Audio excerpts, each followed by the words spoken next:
Il faut partir en Iran parce que c'est un pays qui est méconnu, c'est un pays qui a longtemps joui d'une réputation exécrable, qui est à la fois justifiée et injustifiée, et puis c'est un pays extraordinaire du point de vue des richesses historiques, archéologiques qu'il recèle, et puis c'est un pays extraordinaire parce que moi, la première fois que je suis allé en Iran, il y a une vingtaine d'années maintenant, je m'attendais à voir par exemple des mosquées pleines. On m'avait dit la République islamique d'Iran, à bas l'Amérique, l'Iran fanatique, etc. Je suis arrivé à Téhéran, les mosquées étaient vides, y compris le vendredi, et je n'entendais pas le muezzin, les appels à la prière.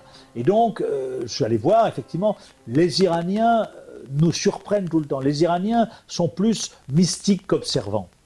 Donc, c'est pour ça qu'il faut aller voir ce pays qui est en train de changer, qui a réussi à conclure un accord avec les puissances occidentales, qui est un accord historique, hein, qui a été décrit comme tel, qui permet à l'Iran de se reconnecter avec le monde, qui permet à la jeunesse iranienne, à la société iranienne, de nourrir maintenant de l'espoir. C'est un pays qui a un formidable potentiel économique, 78 millions d'habitants, des consommateurs, une jeunesse éduquée, connectée avec le monde, avide de consommer. C'est un pays, si vous voulez, qui ne ressemble en rien à ses voisins, parce que l'Iran, ça n'est pas tout à fait une dictature. C'est un pays qui sait se reconfigurer pour survivre, quoi. L'Iran est un pays qui nous surprend. Toute personne qui est allée en Iran revient surprise parce que ça ne correspond pas du tout aux stéréotypes qu'on a lorsqu'on y va.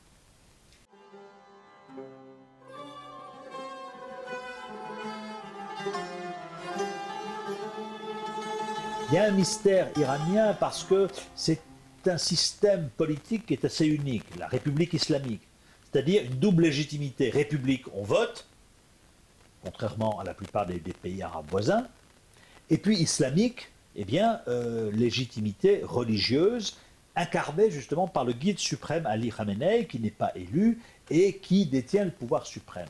C'est un système qui, c'est je dirais, une théocratie, parce que c'est un système quand même dur, avec des règles bien établies. C'est un cadre, mais dans ce cadre, il y a des fenêtres. Et les fenêtres s'ouvrent, parfois elles se referment un petit peu. L'histoire, on la voit surtout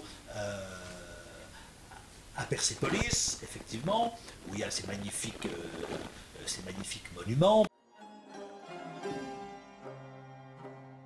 À Ispahan, je trouve que c'est une des plus belles villes iraniennes. Il y a cette magnifique place là, bordée d'arcades, avec ces magnifiques mosquées, ce bazar qui contourne toute la place là, et le palais d'Ali Rapo. C'est vraiment une ville extraordinaire. Et puis à Ispahan, quand même, comment ne pas parler de l'hôtel Abbassi, qui est un magnifique hôtel, un des plus beaux du Moyen-Orient, avec ce patio gigantesque. Ensuite, vous savez aussi, si on parle de l'histoire, évidemment, la ville de Shiraz, hein, qui est la ville des poètes Hafez et Saadi. Comme ce n'est pas une ville extrêmement touristique, mais comme a une importance extrêmement forte, parce que c'est le Vatican du chiisme. C'est la ville des ayatollahs, c'est là où tous les ayatollahs, ils sont nombreux, ont ce qu'on appelle leur hausé, c'est-à-dire leur centre d'études. Ils ont un certain nombre d'élèves qui viennent étudier l'islam. L'islam chiite a comme fait ce qu'on appelle l'ijtihad, c'est-à-dire de la réinterprétation des textes. Le chiisme est beaucoup plus, je dirais, rénovateur et novateur que le sunnisme. Hein. On ne le dit pas, mais le sunnisme s'est figé au Xe siècle et depuis, il n'y a plus de travail de réinterprétation. Ça comme qu'on le verra, parce que je pense qu'on peut rencontrer un certain nombre d'ayatollahs. Donc ça vous montre aussi un peu cette ouverture qui est inattendue, parce qu'on ne s'attend pas à trouver ça quand on va en Iran, et ça on le trouve à Qom, qui est une ville donc, qui est située à 160 km au sud de Téhéran, et qui est vraiment voilà, c'est le noyau de la centrale nucléaire. Moi, ce que je vais vous apporter de plus, c'est d'une part un peu cette passion, c'est vrai que j'ai pour l'Iran depuis une vingtaine d'années, pour ce pays qui effectivement est un pays insolite, et cette société insolite, cette jeunesse insolite, les femmes insolites aussi, parce que derrière leur carré Hermès, souvent, eh bien, se cachent des très beaux visages, et le carré Hermès, parfois, il tombe bien jusque derrière, hein, les cheveux. On rencontrera des personnalités iraniennes que j'ai rencontrées tout au long de mes voyages.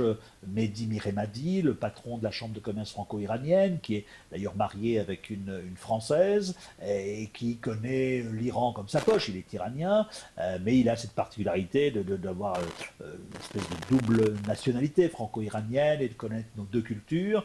Et qui incarne justement cet Iran très ouvert, cet Iran auquel on ne s'attend pas.